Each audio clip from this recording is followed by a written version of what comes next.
Dr. Heavenly, your digital mentor teacher. And in this episode, I am interviewing a special guest. His name is Dr. Shannon Flounnory.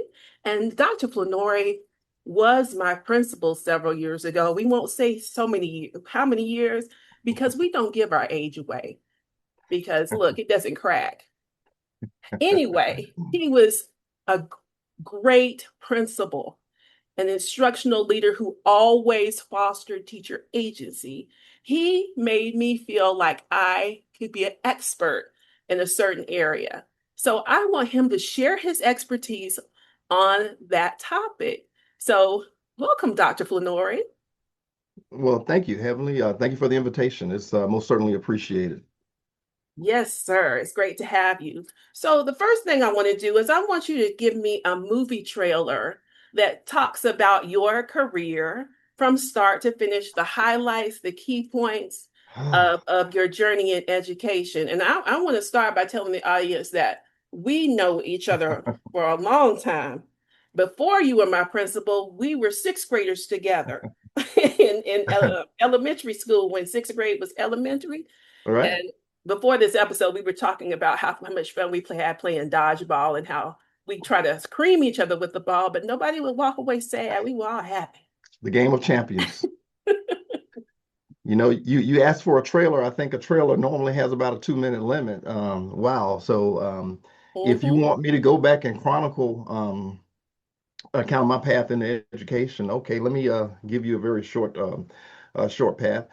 After coming off of active duty military, I actually was looking for a job, came back here to Atlanta, of course, looking for a job. We were in a very, very tough economy. So, I had to support my habit, eating, that is. So, I've always been about service and what service opportunities were available at that particular time. So I ended up actually working in law enforcement. And that was a position that presented an opportunity for me. Interestingly enough, my last assignment there for Metro Atlanta law enforcement agency, I was actually assigned to gang crime. I worked downtown Atlanta. My shift was like 6 at night to 2 in the morning. So during my off time, Wow. working with juveniles. My degree's in mathematics, but was not in education. So having the opportunity to just work with juveniles, I'm like, what's going on in schools? Like so many people who don't understand education, they think everything, every dysfunction with students and everything dealing with students has to do with what is not going on in schools. But I kind of had to find out for myself. So since my off days were Tuesday and Wednesday, I said, you know what? Let me go and try the substitute teaching thing on my off days because I really liked working with kids. And even though, unfortunately, during that time, my interactions were normally something of a criminal nature, but I Yes. believe in that concept of being very, very proactive. So started substitute teaching and something phenomenal happening. I really liked it. I loved working with kids on an educational perspective. During that time, I was able to go out and kind of find an opportunity. And sometimes, much like I guess preaching the word of God, sometimes you're called into things. So my life was going great. I was making really, really good money in my job in law enforcement, enjoyed what I do, to be totally honest. But I found an opportunity under the Hope Grant to go back to graduate school and to get teaching credentials. So that's pretty much what I did. Actually, as I was substitute teaching, I was working in the Fulton County School District, substituting in both North Fulton County as well as South Fulton County at that time. And I think this was the early 90s. Had an opportunity to meet someone that I really, really liked as an administrator at Camp Creek Middle School. Um, she hired me as a math teacher. So I ended up teaching after going back to school to get my certification credentials. I taught algebra and physical science down at Camp Creek Middle School in South Fulton County, and it was just wonderful. And Yes. and I learned very early how important it is to really, really have mentors. And sometimes people see things in you that you don't necessarily see within yourself. With that guidance, I was kind of introduced into, hey, you're doing well with this. And they would come into my classroom, the administrators, they're like, man, this is a first year teacher. With first year teachers, you kind of have to take the opportunity to kind of hold their hands and take them along the way. And one of the big things, because it was a very urban environment, one of the questions was, how how does he have such good classroom control? But remember, we talked about those relationships and what I did before I came there. Interestingly enough, I tell this story quite often. What the school administration did not understand is that about six of my students who were in my class, I knew them very well. They knew me very well because I had arrested them before in my prior life. Oh my goodness. so so it was a great, really, it was a great understanding at that particular point. But as things would come to be, I was really fortunate. I had someone who really showed me what not only administrative functions are and leadership is in terms of being able to lead a whole school, but introduced me to teacher leadership and just kind of took me by the hand and opened a path. From that particular point, I was pretty confident I was going to go back to graduate school again, um, to get a leadership certification. And I had it all in my mindset. I was going to be, a middle school or high school assistant principal. I am a high school kind of guy. I'm a middle school kind of guy, Well, I you don't know. know. And you go through the whole interview process. I think I taught for 4 years. Year five, at the end of my fourth season of teaching, I was lucky enough to be granted an interview, a very competitive process at that particular time. And after the interview, we had panel interviews. They said, "Okay, you have been selected to be an assistant principal of this place, this new elementary school that was opening called Stonewall Tail Elementary School." Like Stonewall Elementary, like with little kids? Are you kidding me? Little kids? How is that going to work out with little kids? So and that game, you don't really turn down opportunities. So, elementary it is. And I felt so bad because, middle school, high school, we don't let kids get into our personal space for obvious reasons. And, elementary, they're just huggy. They want to hug you. And I remember the first time a little kid wanted to hug my leg and I pushed them away and they start crying. And Oh no. felt terrible. So, so it's one of those things you just kind of adjust to, and the kids are huggy. And to be totally honest, I really love that environment. I love the idea of being able to work with my principal at the time to open up a new school, to be able to establish the cultural norms, the protocols, to be able to establish the school's identity. And life was great. I was assistant principal, and assistant principals traditionally are kind of workhorses. So, we handle the operational piece, we handle the curriculum and instruction piece, we handle the disciplinary pieces. That's traditionally a roles of assistant principals at that particular time. And life was great. And a couple of years later, I want to say the summer of 2000, my principal informed me that she would be leaving. And I was like, oh my gosh, man, she was getting a promotion or getting an assignment in the Office of Student Discipline. I'm like, okay, well, I've enjoyed, she really taught me a lot. I learned a lot of things during that 2 years that I was an assistant principal. And lo and behold, I'm looking forward to the new principal, going through whatever the processes are, talking to the area superintendents. And I was highly encouraged for whatever the reasons are to apply for the job. And when your bosses kind of step to you and say, no, you're highly encouraged to go ahead and apply for this job. I'm like, at this particular time, I think I'm 31 years old. I don't have Mm, enough season. I was a teacher for 4 years. I was an assistant principal for 2 years. And in comparison to many of the other principals who were in district, they were very, very seasoned. oh They yeah. had been teachers for a while. They had become curriculum support personnel. They had worked in different roles to get into that particular point. And I wasn't sure if I was ready for that because, one of the things you see as an assistant principal, you see the pressures that your principals are under. And, you deal with the community, you deal with central office, you deal with parents, you deal with teachers, and you deal with everything in between. And I was Right. not totally certain if I wanted to just kind of step into that role, but, I had to kind of pray about that a little bit. Interviewed for the job, not knowing that I would actually get the job. I thought, hey, everything is a process. But I was appointed principal at Stonewall Tail Elementary School in the summer of 2000. From there, we just kind of put some things into place, and everything just we really created a very, very over time and an environment that teachers wanted to come and work, and that parents wanted their kids to go to that school. Now, I'm gonna say Yes. it wasn't something that just happened overnight. We had At that time, we had some challenges, and that was another thing that kind of pumped the brakes on my career aspirations to be a principal. When we opened Stonewall Tell, it was actually um, built to relieve overcrowdedness from like four other schools in the area. So we had kids coming from everywhere. I will tell you that in for the 1999-2000 school year, we had the lowest student achievement scores. We had the highest um, teacher turnover rate in the district, and we had a very high student mobility rate, if I said that or not. But during that time, Stonewall Tail was kind of out there. I'm not gonna say in the country. I call it kind of a suburban area. Yeah, it I was totally love living different. in the country now, so I'm not gonna speak negatively about that. But you got 55 acres of land, so on and so forth. So now the developers were coming in and they were like, look at all this land down here in South Fulton. We can put communities here, but how are we going to attract people? So I got my first taste of the political pressure because literally 2 weeks on the job, I met with one of the major developers. He came and said, hey, we want to build this little community over here. Community was Walden Park. Okay. He Mm, said, we're putting these expensive homes over here, but it's going to be hard for me to sell these homes with the test scores of the school as low as they are. And he wanted to know what my plan was in terms of that. And I didn't know any better about how to tiptoe around that. So essentially, I told him, very professionally, okay, I hear what you're saying. I'm just getting here, but you know what?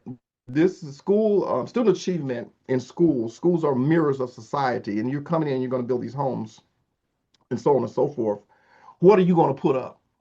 And he said, well, what do you mean? I said, I hear people come in and they talk about what things are not, but understand that this is a whole community event. So what are you going to put up? He says, what do you need? Now, I'm a first year principal, 2 weeks on the job. I didn't know what to ask for. So I just arbitrarily said, why don't you slap $30,000 on the table so we can go out and establish tutorial programs into the community in which we can give these kids supplemental support because many of these kids were coming from miles away. They couldn't stay after school for tutorial. They didn't have mm-mm. transportation. And lo and behold, he gave us $30,000. This was just so. Wow, So that's my aha amazing. moment right now that schools are, in addition to education, it's about economics. And what do I Mm, mean when I say that, Heavenly? Good schools equals good communities. People want to come to communities in which there are good schools or the perception of good schools. And that particular moment is when it became very, very pivotal to me in understanding we have a lot of leverage that we can lean in on to make this one of the best schools in at this particular time, South Fulton County. We had, again, our population in terms of the demographics, we were by definition economically deprived school. Okay.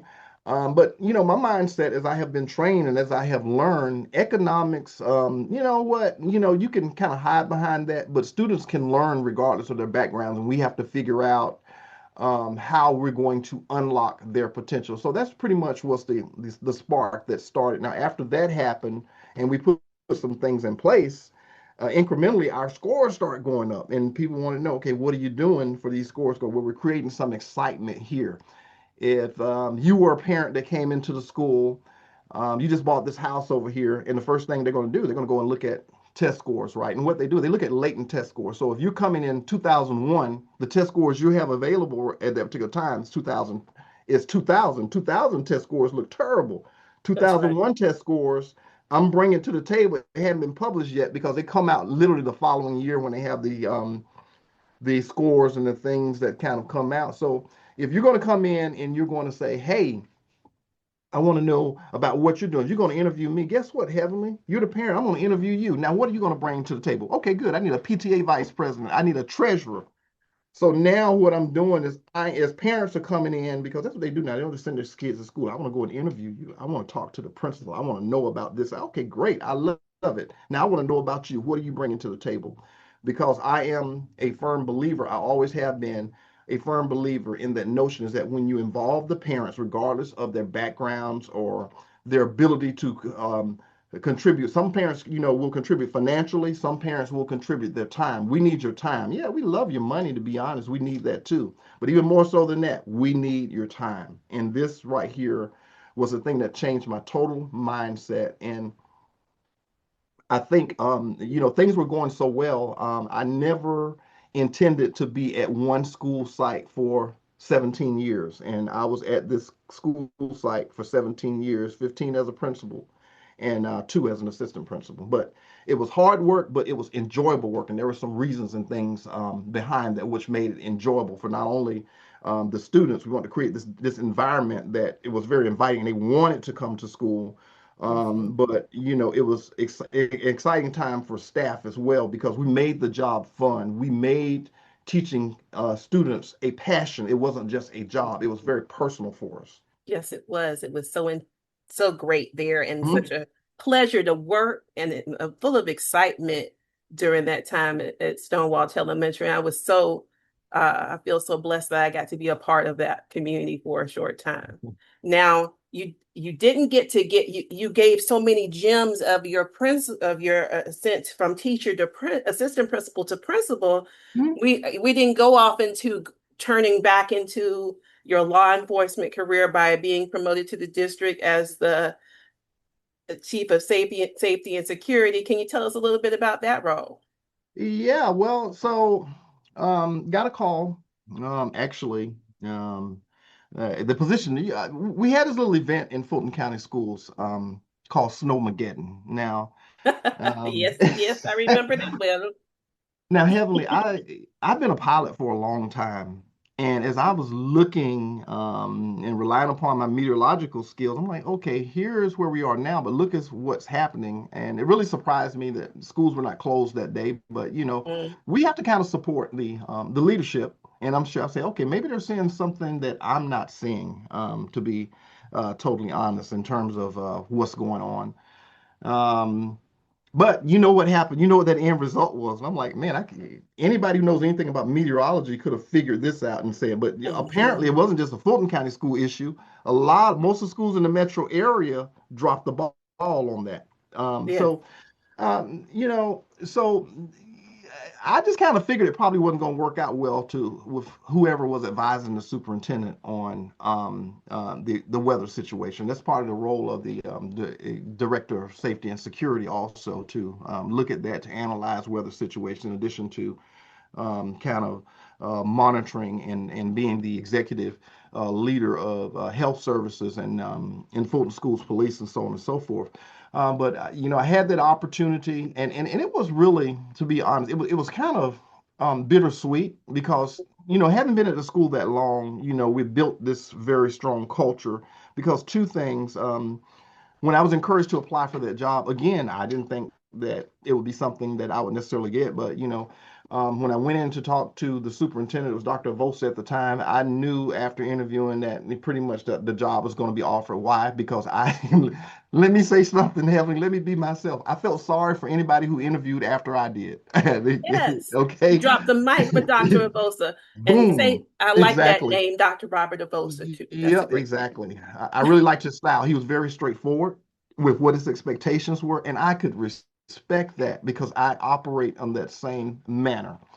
So I assured him it wasn't going to be disappointing, and not long, after I took that role, he ended up leaving, and that's one of my regrets. I didn't not get a chance to really work with him for a longer period of time. But I do just kind of understand that. But it was kind of bittersweet because I'm saying to myself, okay, we built this environment now. Now keep in mind, when I left Stonewall, the principalship at Stonewall Elementary School, we had 1,200 kids at the elementary school, the highest student enrollment of any kids. And I would get these calls all the time. Like, you know what? I know 1,200 kids don't live in that district. Well, I don't have anything to do with that. Yeah, I suspect that many parents would kind of fabricate their addresses or get someone, but if they give us the information, that's a district function, not a local school function. If they give us what the district requires, it's up for you to cross-reference. Remember, we had 20 portable classrooms. Stonewall Tell was a Mhm. little mini high school, but going back to your question, yeah, Yeah. having the opportunity to look at the district level organization and working with Fulton County Schools. We went through two SPLOS programs, which is a special purpose local option sale tax. It's how we funded all these technologically advanced cameras that we have in the school systems. We put so many different things in place. We established the active shooter protocol for the district, and but it gave me a manner in which to really look at the whole political structure, how schools function, district funding, so on and so forth. But one of the first things that I wanted to do in that particular role is, as I looked at data, data always drives decision making. And I was looking at, one of my concerns was looking at the amount of kids that kind of had criminal charges based upon things that kids do, like fighting.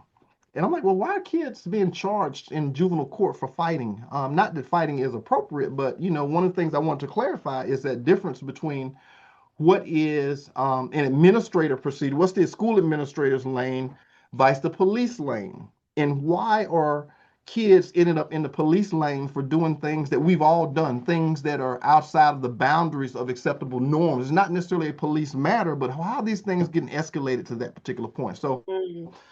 first year I was there, we decreased arrest rates by 80%. Why? Because a fight should be adjudicated in the principal's office, not in a court of law. And Amen. it had to Amen. go back and retrain police on how you're going to engage. What is your role? You serve a law enforcement function. You're not a school administrator. If they fight, hey, you're there. Break it up. Send them to the principal's office. It's not a police matter. Mm. We want to make sure that we keep that focus on education, which is our core business. Now, there are going to be some times that you're going to have to interact, but my position is always kids going to do things, unfortunately, that they're not supposed to do. But again, a student shows up with a joint in their pocket is a much different narrative than someone having 20 nickel bags and $1,000 cash. So let's get that straightened out. Yes. Yes, sir. So you have done a gambit of roles, and in our we retirement with quotation marks, we get to do whatever we want to do. We So get I to do know, whatever we want to do, and people throw yay. stuff at you and they call you and you say, hey, I don't really have time for that right now because I'm kind of busy. I don't have time for that. I don't have time, but I'm going to do that right there. Hey, it's So your world. I love you this life. I love my life. yes, and I know you have an up impending lunch date with your wife today. That is beautiful.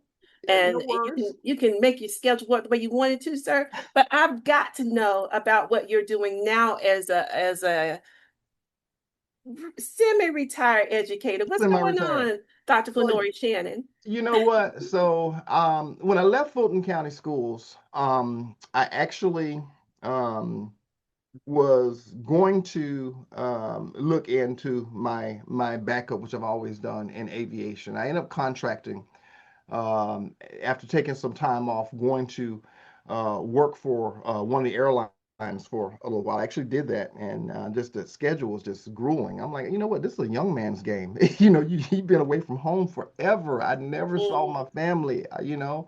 And a man has to protect his household, especially when he has up and coming preteen daughters. that's right. And so with that being said, I said, that's really not going to work out for me and my lifestyle where I am right now. I am not by myself. I have people who depend upon me. So I started contracting, came back to Fulton County Schools contracting in the drone department, excuse me, the College and Career Academy aviation department, teaching, drone certifications for all the South County schools, to be honest. I did that part time, but I also started contracting at Middle Georgia State, kind of as a consultant, and I had the opportunity for a full-time faculty position. Initially, I did not take that, and I was encouraged, like, hey, man, you will enjoy this.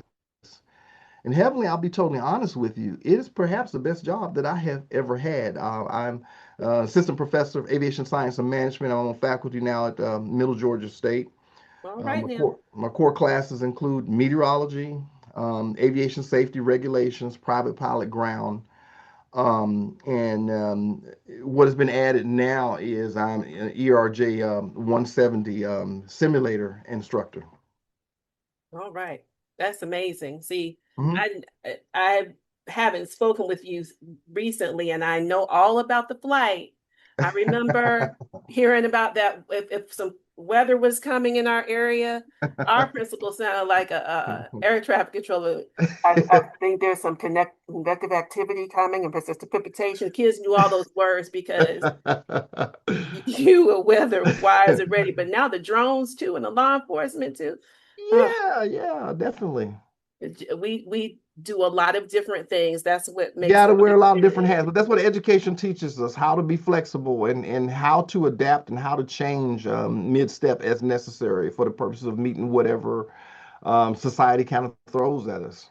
So, if you go long, I'm going to have two parts because you are dropping some gems and some wisdom that people don't even know about that you can Wisdom, build. wisdom needs say. You do what you got to do, Heavenly. You know what? I'm here, however the spirit so leads you, as they say.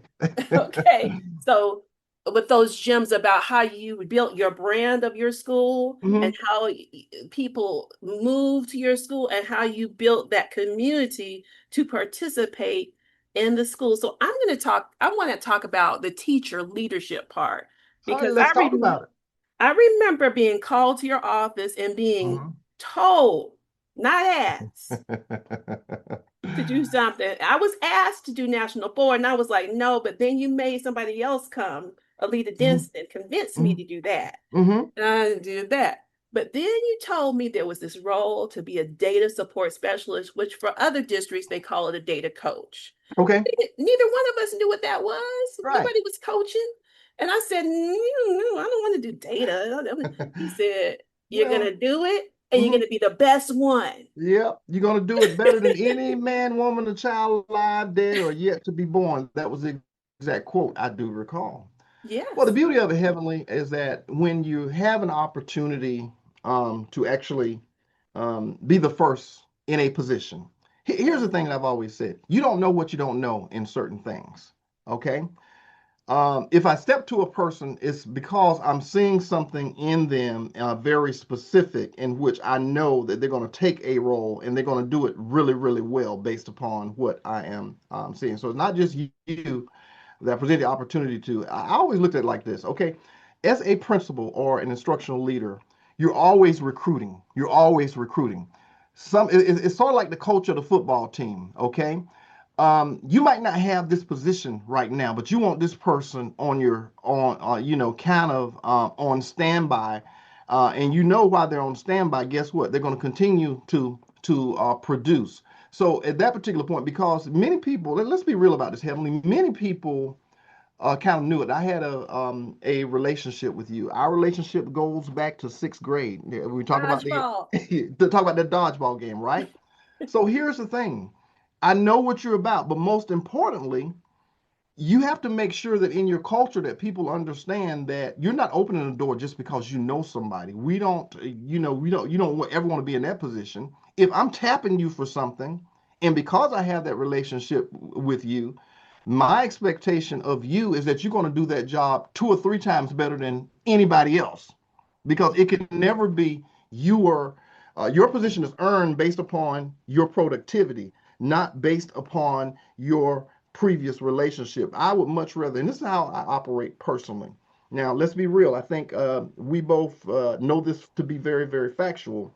How I feel about someone personally or my personal relationship with them, for me, in this role as an educational leader, is a non factor. I would much rather have someone on my staff who personally I might not necessarily like. I don't have to like a person, but I have to be able to respect their productivity and their commitment. Vice, I don't have a problem with finding somebody who I really, really like, who really is not at that point, at that level that we're not firing on all cylinders. I don't have a problem with encouraging them to go and seek an environment in which they're most appropriately placed, because we're about producing and we're about making sure that we're giving it 110% every day, and that goes from the principal's office all the way down to the custodial staff. I understand, sir, because I remember you would let people know. Now, Heavenly might be my friend, but I will fire her. You told parents that, you told my fellow coworkers that. So you told them I will fire Heavenly quicker because she is my friend. I And don't my like to use that expectations are, term fire. I like thank to you. use the term help you find a better placement. See Yeah. how much better And that I would sounds? be like, what? But you would never fire me because I was going to work too hard and make you look too Exactly. good. So Your there's pride would that. not let you walk out of there knowing that you have not produced. That is And correct. that's really what it's about also, the productivity. So what kind of intentional things should a principal do to build that kind of community where people feel valued and Hmm. their opinions matter? I remember you Yeah. being very intentional about Oh making yeah. sure everybody was included in the Yeah, yeah, leadership. absolutely, absolutely. Okay, so one of the things you have to kind of establish those expectations. Not, sometimes people on your staff don't really know where you stand. Me personally, I've always been very, very predictable. I don't like surprises. I have what I refer to as a matrix of predictability. You automatically know that, hey, if those doors open at if the kids come down the hallway at 7:20, you have to be on spot, on point, and you'll do the assignment by 7:10. Now here's the thing. Um, if I like you personally and you're not there at 7:10, you're going to get the same tongue lashing as the other person who's not there at 7:10. So you have to be have a system of consistency and a system of fairness. Now, the other thing is that, I have a tendency to, on the days that we're having professional learning, I want to be a part of that. It's not just, hey, I'm going to send you down to the classroom. You're the curriculum support teacher. You're the data support specialist. You guys are going to conduct professional learning PLC meetings and so on and so forth. I'm going to be a part of that. So my day is planned such that I am a part of that. Now, all of those meetings kind of have to start with establishing norms. This is a safe environment. I don't internalize it. This is your opportunity. At the end of the day, we know that who the boss is. Okay. And at the end of the day, sometimes Yeah. bosses have to make decisions based upon um, what information has been bestowed upon them. And sometimes your staff does not understand that. But we always start that conversation in those meetings where, hey, this is a safe zone. And the interesting part about it, Heavenly, I don't know really what happened where as professionals, and I've gone into certain school environments, especially, in my role when I left the principalship, and I've gone into certain schools, and I'm like, it's so tense here because people just don't feel like they have an opinion. You can feel the tension in the Yes, you environment. So can. to me, and even though I left the instructional part to go on the operational side of district operations, I still had an instructional lens. Okay. So going back to your questions, some of the things that you can do is number one, establish that people have to see you, they see you as a boss, but they have to see you as humans, as a human, okay? And as humans, what do? We err sometimes in our judgment. Hindsight is what they say, that 2020 hindsight, you can always make a decision and go back and look at it and say, you know what, knowing what I know now, I probably would have did that in a different manner. So in order to establish an environment that people know they can have an opinion, you have to show them some of your vulnerabilities as well. And number two, you have to admit when perhaps you have made an error in something. And you have those conversations. Hey, you know what, guys, we were looking at this and I made that decision. But going back and looking at that, Miss Montgomery, the way that you mentioned that would have been the most appropriate manner. Mm, So, sometimes you have principles that they're going to ride or die with it. It can be dead mhm. wrong, but they're Yep. going to ride or die with it because they cannot show any type of, in their mind, what's perceived as weakness. Mm, Now, you have to move away from that I versus them or we versus them. No, it's we. We are all in this together. And you mm, know that old saying, heavenly, that a chain is only as strong as the weakest link. So we all have to kind of lift each other up. We have to make sure that we kind of on the same page. And if I'm going down a path that people who are doing it every day are saying, you know what? No, I want you to feel totally comfortable, bringing that up, and you have to feel comfortable to know that you're free of any type of retribution. I don't care. It's not about me. At the end of the day, it's about the achievement and establishing a culture where people can have an opinion. Now, if your opinion is so strong, and I'm pretty strong-willed about it being incorrect, I'm going to tell you that, but I'm not going to be angry at you because you have an opinion that varies from mine. mhm. it reminds me of those lessons from dodgeball. We can be out here at war at dodgeball. We can, but we're going to go back in that classroom as friends, and we're going to work together Yep, and go toward this common goal. And you did it. I That's a pretty good appreciate that. analogy. Because sometimes that data support specialist role would sting. People would be Right. upset because they've never heard of those processes, but Right. it turned out to be great and a career changing event for me. I appreciate you, sir. Mhm. And so when teachers want to stay in the classroom Mhm. and become leaders, I know there's something that you did. You would find the expertise that the teacher had, and you would Mhm. lift it. Like somebody might be good at teaching writing, and you would have them come before the rest of the Yep. staff. Uh, Yep. what things beyond the PLC meetings did you do to enrich those teachers? I know you sent me to Learning Forward and others. Yeah, yeah, absolutely. And you're absolutely right. First of all, let me just talk about this for a second. We have, whether it's at the collegiate level where we have staff meetings, and it's very interesting at the collegiate level because staff meetings are more informational stuff that we have Mhm. here. And I'm like, man, you could have said this on the email, but you just kind of learn the culture. When you have staff meetings, in my opinion, staff meetings should be more than just the dissemination of information. We have electronic means to do that now. We have something, I can send it out on email. Staff meetings should always be about what additional training opportunities do I have. You will be surprised. Do as a teacher, when I have a student that is really, really good at something, and I have them stand in front of that class and explain that to the Ooh. class has a different perspective because they're like, okay, look at this person up here. They can do that, then I can do that as well. So it helps not only the participants who are part of it, but it also, guess what? It highlights the person who is delivering the training.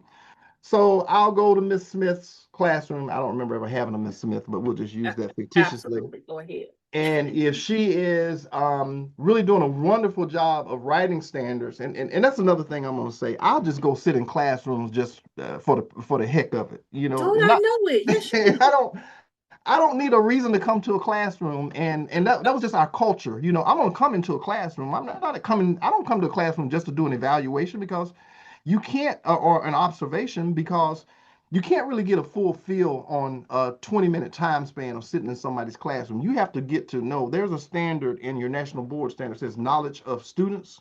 Well, guess what? I think every principal has to have knowledge of teachers as well and know kind of what their pedagogical styles are, and so on and so forth. So anyway, make a long story short, if I'm seeing someone doing something really, really well, I'm saying, you know what, Miss Smith, there are many that can benefit from that. And it's not Miss Smith. Um, next month's staff's meeting, will you? No, Miss Smith, I need for you to make a 30-minute presentation on this. And it catches them off guard, right? And like, what do you Yes, mean? yeah.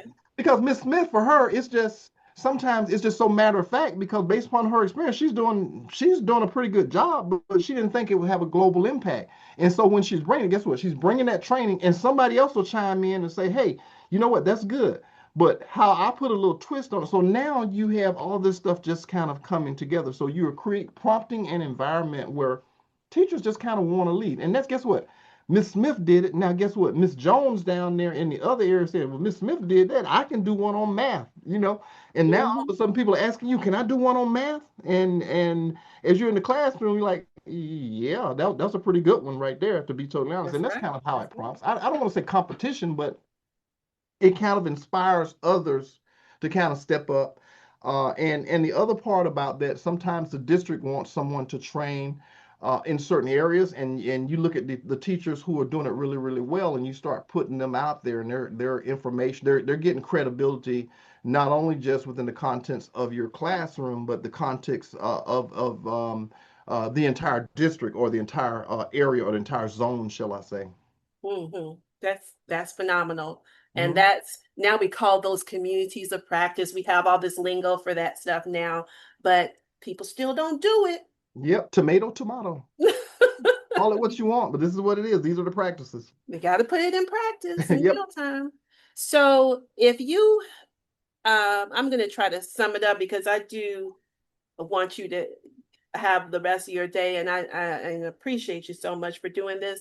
But what is something that could inspire teacher agency in a school that a leader could do tomorrow if they watch this episode and they want to Mhm. get teacher agency going? Yeah. What could they do tomorrow? Well, let me just say this, Heavenly.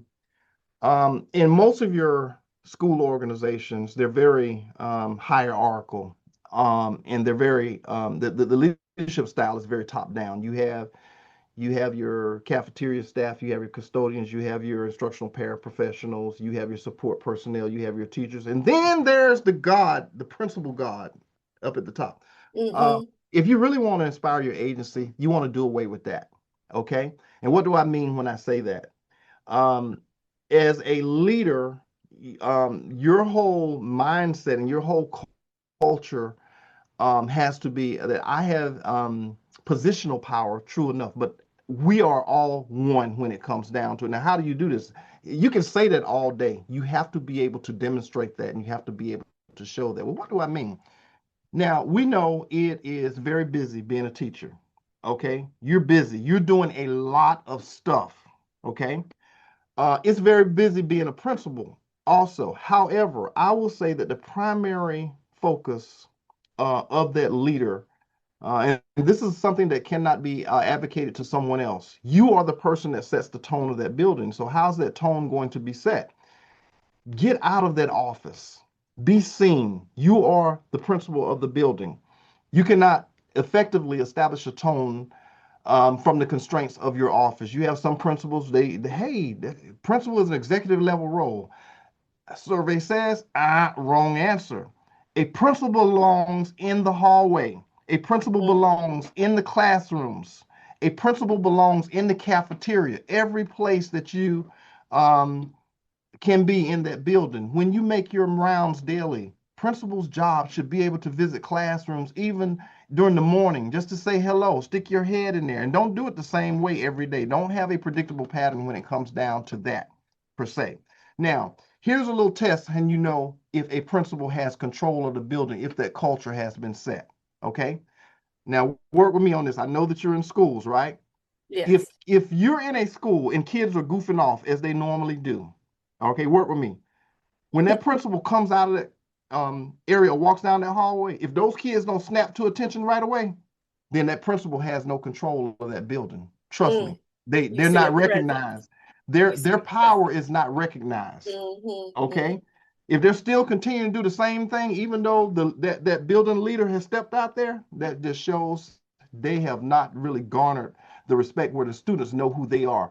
The Mm-hmm. students who should know who the leader of the building is, not because the name is on a plaque.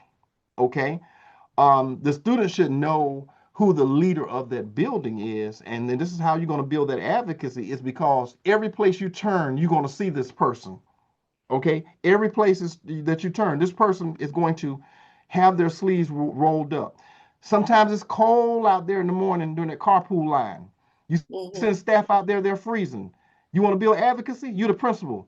You put your coat on and you go out there and open some car doors too. And then you shut all that down because they're saying, hey, now you've built that mindset. We're in this together. It's not, I don't have somebody dictating from the Eiffel Tower or the White House, as the principal's office have been traditionally referred to. That's how you build your advocacy.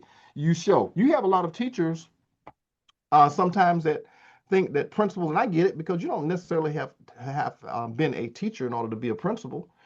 There have been some routes that have been non-instructional, but you have teachers sometimes that think principals can't teach. You go into a classroom and you're looking at a lesson, and you might say, you know what, maybe I should do it this. Why don't you teach the lesson to show? So you're the leader of learning and you're demonstrating as well. Some of these teachers can show you some good lessons, but sometimes, just like anything else, you get a new teacher right out of college.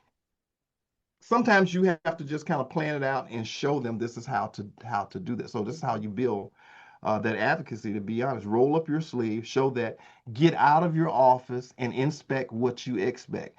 If you don't have to go, as well, I'm talking from a male principal, you know what? If I have certain shoes that I wear to work, I'm normally going to wear the soles out in those shoes on the halls of that particular school Mm-hmm. because I walk. You don't have to tell me about Johnny's misbehaving. I know Johnny because, hey, I have dealt with Johnny, but guess what? Johnny, I'm gonna see him every day. I got my little hot spots. Okay, I'm gonna check on him. Johnny, I'm expecting you to have a Right. good day. Okay, That's right. that's just That's one of right. those things. So that's how you're gonna build that because people don't feel people should not be uncomfortable with you in their classrooms because you should be in their classroom so much. It's just second nature. And I've seen female principals and male principals have that presence and Yes, take off their heels and change to tennis shoes by the second time because they're walking and working presence that building, that has to presence. be there. You cannot build your advocacy without having that presence. Wow. I kind of told a fib. I thought of another question that I have to ask. So you know I Go. advocate for that national board certification. Yep. And you did a historic national board take one cohort in your building that hasn't been done nationally and established the way that national board pushes toward having cohorts of Hmm. teachers go through the national board process. Now you change the paradigm with the national board certification process, even though it's not Yep. documented by uh, people in Georgia, it's documented by Stanford University, though. So, Hmm. can you tell us how you did that? And then I promise I'll leave you alone. Well, you don't have to leave me alone. Okay, remember what I said before. This is about building relationships, okay? Now, it's sort of like, let me just say this. I thought about a number of years ago when my wife decided that we were going to redesign a bathroom, right? Mm-hmm. Mm-hmm. And she had already decided that we were going to redesign it.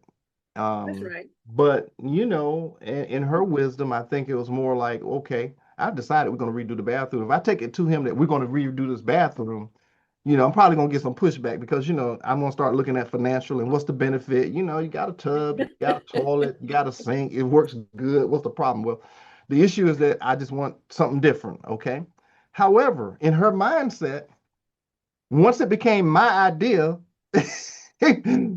so the conversation started, well, wouldn't that be nice? And so on and so forth.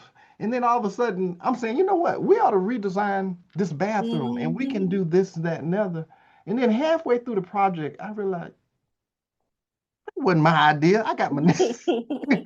Well, it's the same thing. Going back to your question, Heavenly, we started talking about look, we started looking at data, roll up our sleeves, and really doing a really, really deep data dive and how we can get better because um, you know it could not just be the status quo. Yes, we were doing really well. We had come a long way, but we don't want to necessarily rest upon the laurels. Achievements that we had this year. Guess what? We have a new set of challenges next year.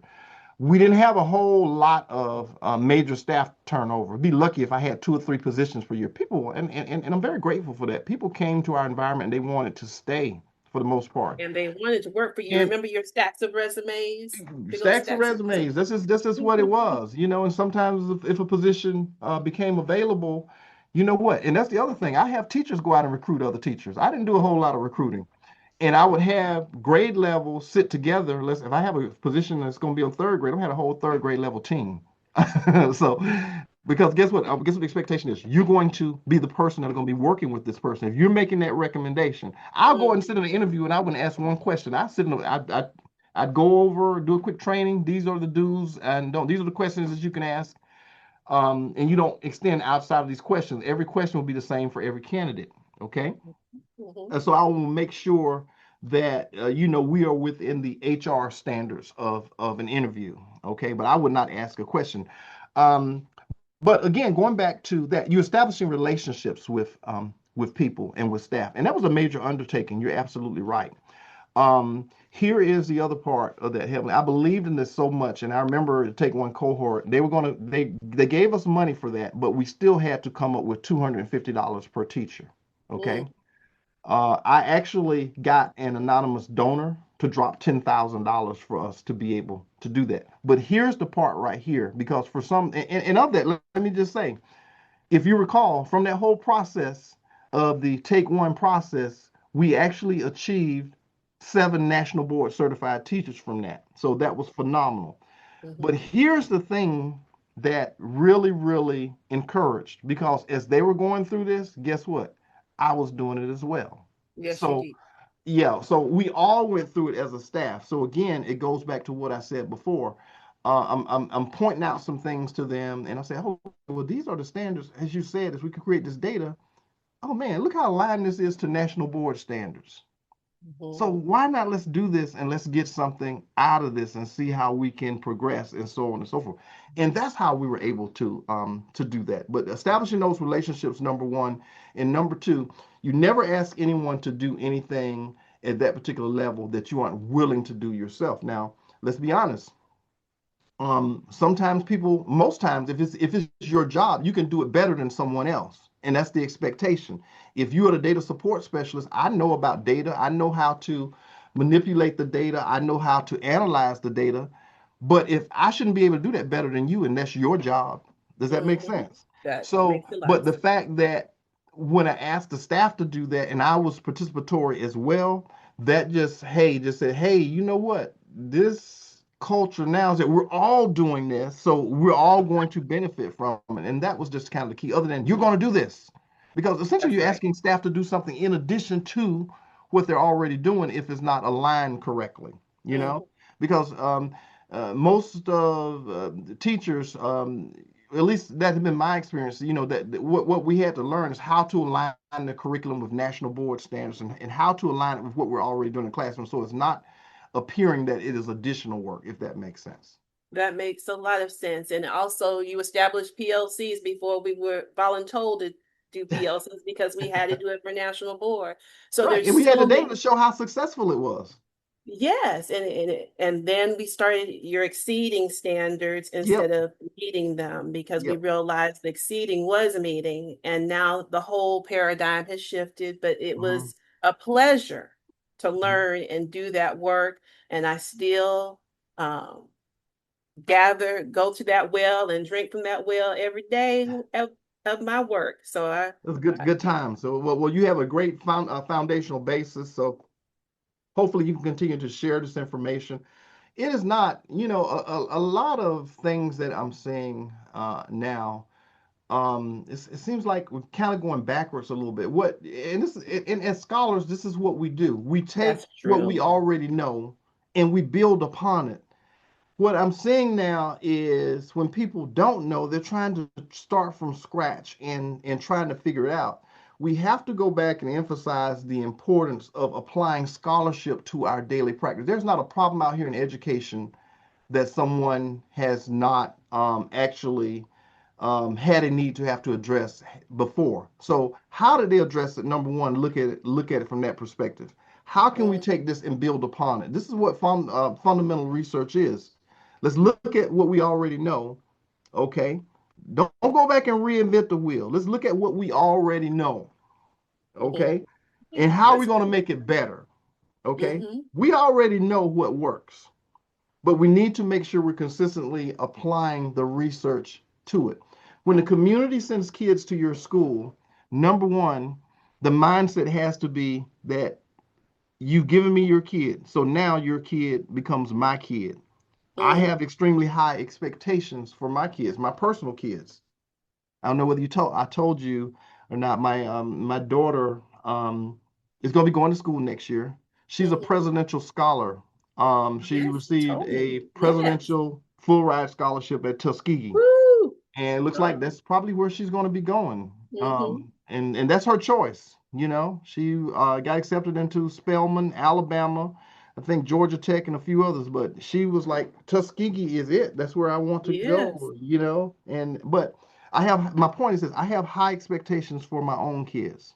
So when your kid comes to me into my school as a teacher, as an administrator, your kid becomes my kid. Therefore, the same expectations I have for my biological children, I have the same expectations for your child. Does Yes. that does that make sense? Your kid That makes becomes my child. that So makes so much sense. the success is my success. The Hmm. the kids who are struggling, okay, I got to do something a little bit differently to be able to meet them kind of where they are. And the other thing that I would say is very, very important also, stop teaching down to the lowest kid in your class. Teach to the highest level and scaffold Hmm. down. People think, well, they can't do this, they can't do that. Yeah, you got to scaffold it down. Mhm. Keep your standards as high as you possibly can. Teach to the level at the highest kids, because, and there's research that shows that also. If you teach to the lowest kids, your high achievers are going to digress. You teach to the That's right. highest kids, guess what? Your low achievers are going to climb to their potential. Now, they might not necessarily get at that particular level, but it's going to be higher than what it is when they started. That we know from the research. And the Pygmalion effect that we both believe in is, I think, therefore I am, Yep, and got to make them think they are. they are. That's That's absolutely. right. They'll And rise to it teachers every too. time. Same They'll with rise to it same every with the time. grown folks. All right, it's been a pleasure, sir. I appreciate you coming and sharing your wisdom. I hope you'll come back again. Oh, Um, absolutely. Send the invitation. I sure will. Okay. And I want to tell everybody to don't forget to hit that like button if you like our content, and subscribe and share this with others so we can have these kernels of knowledge go out to a vast audience. And I thank you for watching, and stay inspired. All right. Thank you, Heather. We'll talk to you Thank later.